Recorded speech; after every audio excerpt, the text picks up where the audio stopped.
matemática. O conteúdo da nossa aula de hoje é o conjunto dos números racionais.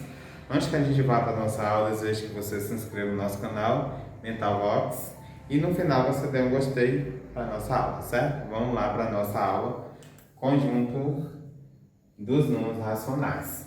Então, nas nossas aulas passadas, que você pode ver aqui no nosso canal, você vai ver que você vai encontrar o conjunto dos números naturais, o conjunto dos números inteiros, o conjunto dos números racionais e hoje o conjunto dos números racionais especificamente, onde você vai observar que o conjunto dos números racionais ele compõe o conjunto dos números inteiros, aliás, dos naturais, que é aqui do meio, que é os nzinho, conjuntos naturais, que são os números, apenas os números positivos, começando do zero até o infinito, começando dos números positivos. Tem um conjunto dos números inteiros, que tanto você vai encontrar o conjunto dos números positivos como o conjunto dos números negativos, o Zzinho, né, o conjunto dos números inteiros. E hoje a gente vai aprender o conjunto dos números racionais, que já está contido o conjunto dos naturais, o conjunto dos números inteiros e o conjunto dos racionais aqueles números que possuem, que seja inteiro, negativo, né, no caso, e possui vírgula, que vai ser decimais, ou fracionário, né, que você também vai observar. Então, só fazendo um resumo aqui do que seria o conjunto dos números racionais. Todo conjunto dos números racionais ele vai possuir o quê? Números positivos, como por exemplo os números naturais. Vai ter números negativos, que é o conjunto dos números inteiros, que é os números inteiros são os números negativos e os números positivos. Os números que são fracionários, ou seja, em forma de fração, e também aqueles números que possuem vírgula, que são os chamados números decimais. Isso aqui tudo está dentro do conjunto dos números racionais, que é a nossa aula de hoje.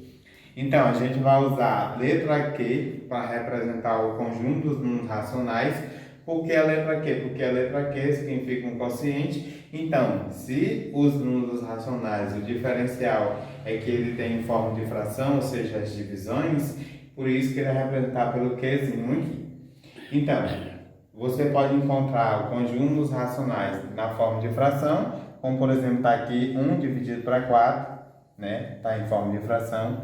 Ou decimal, 1 dividido para 4 vai dar 0,25. Esse mesmo número em forma de fração só está em forma de decimal. E se você multiplicar por 100, que é centesimal, que é a nossa aula também de porcentagem, aqui no nosso canal você pode encontrar, em forma de porcentagem vai dar, se você multiplicar por 100, você vai encontrar 25%. E esse número também pode ser escrito em forma de fração, né? 1 dividido para 4.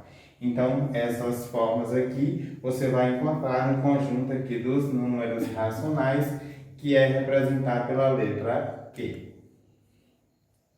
A primeira coisa que a gente já vai aprender hoje a respeito dos racionais é o seu valor absoluto, que ele diz que o número pode ser escrito pelo seu módulo, que é a mesma coisa do seu valor absoluto.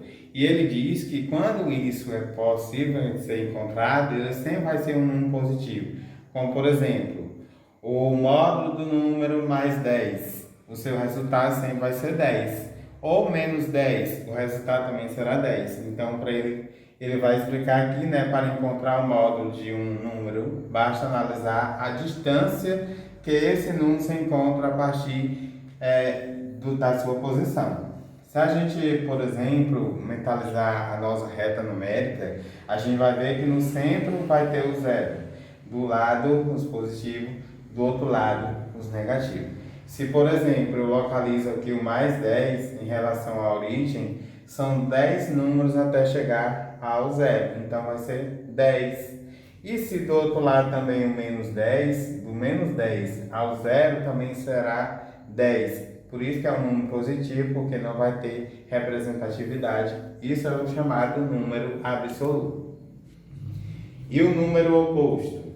Imagine também novamente que você está exemplificando, como a gente já explicou aqui no nosso canal sobre a reta numérica.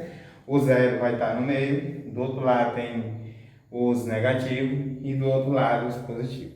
Se eu localizo mais 1, então até o zero é uma unidade. Se eu localizar o menos 1 até o zero, também será mais uma unidade. Então a distância do mais 1 a 0 é 1 e do 0 a 1 também será 1. Só que de um lado eu tenho um positivo, do outro lado eu vou ter um negativo. O número simétrico, sempre um positivo vai ter a sua imagem negativa. Mais 2, menos 2. Mais 10, menos 10. Mais 100, menos 100. Menos 1000, mais 1000. O valor simétrico ou o valor oposto é exatamente isso. Se tem um lado um número, o contrário dele também vai existir, certo? Aprendemos também, né, a transformar número decimal em forma de fração. Você já vai observar aqui, depois da vírgula, se você tiver dois números, você vai ter como denominador 100. Se você tiver apenas um número, o seu denominador será 10. E o número será inteiro no seu numerador. 0,25, esquece o 0 e a vírgula, fica 25 positivo. 2 números após a vírgula, 2 zeros no seu denominador, acrescento 1, 100. 15, né, que elimina a vírgula, e depois da vírgula vai ser só uma casa decimal, então o seu denominador será 100. Essa é a forma de você transformar número decimal em frações, certo? A outra coisa é transformar uma fração num número decimal. Bem simples, para você transformar uma fração num número decimal, basta que você pegue o seu numerador, que é o número que está em cima da fração, divida pelo seu denominador, que é o número que está embaixo da fração, como a gente tem no exemplo aqui, né? Em forma de fração, 7 meios. É a mesma coisa de você escrever em forma de divisão, 7 dividido para 2. Se você dividir 7 para 2, você obtém 3,5. Mesma forma aqui com o número negativo, 1 quarto menos 1 quarto, né? Menos 1 dividido para 4, a mesma coisa. Se você dividir 1 para 4, você obtém 0,25. Como o número 1 está negativo, ficará menos 0,25. Transformar a fração em forma decimal, basta que você divida o numerador pelo seu denominador. Vamos agora analisar detalhadamente as divisões. Eu tenho aqui uma fração e essa fração é escrita em forma de divisão, apenas. Aqui está em forma de fração, implicitamente o número está dividindo. Mas quando você escreve já dessa maneira, por exemplo, 143 a 110 avos. Mesma coisa de você dividir 143 para 110, mesma coisa, só está escrito em forma de divisão e aqui em forma de fração. 864 por 40 avos. 864 dividido por 40. 1224, 12 avos. 1224 dividido para 12. Isso é em forma de divisão, essa em forma de fração, que é a mesma coisa. Quando tem um tracinho, indica que está dividindo, mas só uma forma de representar para você como é escrito em forma de divisão e em forma de fração. Uma parte importante que a gente deve entender, isso você pode ver também na aula de números decimais, mas nessa aula aqui não cabe também a gente estar explicando. Um número depois da vírgula, ele é decimal. Dois números após a vírgula, centesimal. Se forem 3 números após a vírgula, milesimal. Mas aqui a gente mostra na tabela justamente isso, ó. Milésimo, centésimo e décimos. Isso pós-vírgula, unidade, dezena, centena, se o número for inteiro. Então eu tenho um número aqui, o número é 1,5, parte inteira e parte decimal. Então, 1 inteiro e a parte decimal. Esse 5 vai representar o quê? Os décimos, né? Que está após a vírgula. Como eu falei aqui, 1 após a vírgula, décimos, 2 centésimo, 3 milésimo. Isso quando for após a vírgula. Antes da vírgula, você vai ter a unidade, a dezena e a centena, dependendo do número que for apresentado. Como, por exemplo, 1,5 só tem uma casa após a vírgula, então vai ser 1 unidade e 5 décimos. 33,64. 33 inteiros e 64, que é a parte decimal. Só que você vai representar 33, né? 3 unidades, 30 dezenas fica 33. E o 6 vai para os decimais. E o 4, se tem duas casas depois da vírgula, já é centésimo. Se acaso perguntasse 33 inteiros e 64 o quê? Centésimo, né? Não seria 64 décimos. Como tem duas casas após a vírgula, é centésimo. Nesse caso aqui, 411 é a parte inteira, vírgula 2, no caso a parte decimal. Nesse caso aqui mais simples, volta, né? 411, que é a sua parte inteira, que né? 400 dezena, 400 centena, 10 dezena e 1 unidade. E você tem 2 na sua parte, depois da vírgula, um número só, então vai ser décimos. Quando tem 3 números depois da vírgula, que vai ser 7 inteiros, 132 o quê? Se fosse 1, era décimo. Se fosse 2, era centésimo. Se fosse 3, milésimo. Então, vai ser a parte inteira, né, as unidades. Depois da vírgula, você vai colocar as casas depois da vírgula, décimo, centésimo e milésimo. Então, vai ser 7 inteiros e 132 milésimo depois da vírgula. Essa é a nossa conotação. É uma parte importante que todo mundo tem dúvida. E você agora não vai ter mais, né? Basta que você assista o nosso vídeo, que você não terá mais dúvida. Eu tenho 2 números com vírgula. Como é que eu vou saber quem é maior? Então o símbolozinho já vai indicar, ele é aberto para quem é maior e ele é fechado para quem é menor. Aí você já está me perguntando se eu tenho 3,4 e 3,7. A parte inteira que é 3 está igual. Então, se a parte inteira está igual, você vai recorrer à parte que é decimal. Quem é maior? 4 ou 7? Então, 7 você já vai observar. Só tem uma casa após a vírgula também, nesse caso. Então, o 7 é maior. Então, o símbolozinho de maior vai estar aberto a 3,7. 3,7 é maior do que 3,4. Quando você, por exemplo, tem a casa decimal igual também os inteiros e após a vírgula você tem 2 números, novamente você vai recorrer à mesma coisa, 23 e 32, no caso quem é maior, né? A primeira casa depois da vírgula, o 3 já é maior, né, do que o 2. E no caso do centésimo, o 2 é menor do que o 3. Mas prevaleceu a primeira casa após a vírgula, 32 e 23. Por isso que 2 inteiros e 32 centésimos é maior do que 2 inteiros e 23 centésimos. Basta que você observe a parte decimal ou centesimal para quando a parte inteira for estritamente igual, nesse caso. Mais alguns exemplos.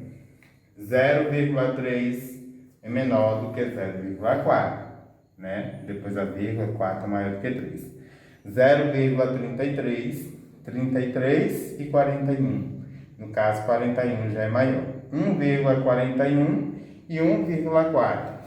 1,4 você já compreende que toda vez que está inteiro, preenche um 0, 1,40 e 1,41. No caso, 41 é maior.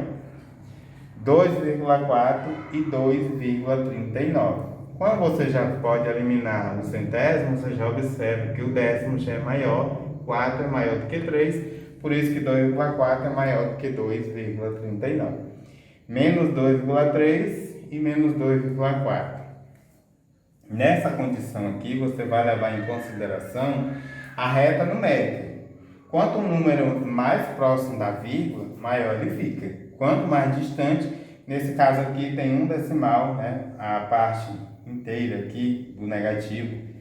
E 3 é mais próximo do zero do que 4. Por isso que menos 2,3 é maior do que menos 2,4.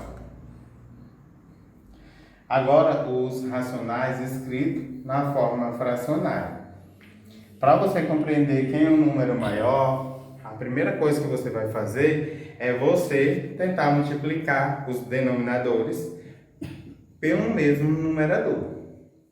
Você vai buscar um número, por exemplo, eu tenho 1/4 e 3 meios. Se você dividir 1/4 e 3 meios, você vai observar um valor para 1/4 e um valor para 3 meios. Depois você vai poder fazer a comparação, quem é maior, se é 1/4 ou se é 3 meios. Mas se você não quiser dividir, você pode fazer dessa outra maneira. Você vai procurar um número que o denominador das mesmas frações anteriores, né, que sejam, os resultados sejam iguais. Se eu multiplicar 2 vezes 4 vai dar 8 e 4 vezes 2 vai dar 8. Né? O denominador ficou igual. Então, os seus numeradores serão multiplicados pelos mesmos valores que você multiplicou. Então, 2 vezes 1 dá 2 e 4 vezes 3 dá 12. Aí você vai observar agora 2 oitavos e 12 oitavos, quem é maior. Então, você vai observar o seguinte: 2 dividido para 8 é menor do que 12 para 8, né? Se você quiser também revendo só, se você quiser antes apenas dividir, você também pode. Agora, se você quiser tornar o seu denominador para depois você buscar quem é maior, nesse caso aqui, eu só tenho, por exemplo, 2 bombons dividido para 8 pessoas. Alguém vai ganhar bem pouco. Se você tem 12 bombons e vai dividir para 8 pessoas, essas 8 pessoas vão ganhar um pouco mais de bombom do que 2 para 8, né? Por isso que 3 meios é maior do que 1/4. Só lembrando que você vai poder dividir o numerador pelo denominador e depois você vai observar os resultados, quem é maior. Observando também, quando você dividiu, você vai obter número decimal, aí você vai ver quem é o maior, se é o número inteiro ou se é os números após a vírgula, para você fazer a observação. Ou então, fazendo dessa outra forma, você vai buscar um número que multiplique os seus denominadores para que eles resultem no mesmo igual. Nesse caso aqui, eu multipliquei 4 por 2, que deu 8, e 4 vezes 2, que também deu 8, e os numeradores também, né? 2 vezes 2, 2 vezes 1 dá 2, e 4 vezes 3 dá 12. Depois você fez a análise e observou quem é maior. Aqui você vai poder fazer da mesma forma. Menos 3/5 é menor do que menos 2/6. Pois, quando você buscou um número que multiplicou 6 e 5, você observou que deu 5 vezes 6 dá 30. E 6 vezes 5 também dá 30. Então, observou que 6 vezes 3 dá 18. E 5 vezes 2 deu 10. 18 para 30 e 10 para 30, né? Aí você faz a comparação e observa quem é maior. Dessa mesma forma, você faz esse vídeo e faça nesse caso, 6 e 8, qual é o número que você vai multiplicar. Por exemplo, se eu multiplicar 4 vezes 6 dá 24 e 3 vezes 8 dá 24. Então, eu já observei que 3 e 4 multiplicando 6 e 8 vai dar denominadores diferentes. E multiplica o numerador da mesma forma. E aqui ele fez também com 2 e 4, né? Para dar 8, só deu o inverso. 4 vezes 2 deu 8 e 2 vezes 4 deu 8. E multiplica também os seus numeradores. Essa foi a nossa aula sobre o conjunto dos números racionais. Espero que você tenha tirado as suas dúvidas. Só observando aqui no início da nossa aula, no resumo que a gente fez aqui, que o conjunto dos números racionais é a composição dos números naturais, os números inteiros e englobando também os números fracionários e decimais. Esse é o conjunto dos números racionais. Eu desejo que você se inscreva no nosso canal, Mental Vox, e no final, tem um gostei para a nossa aula, certo?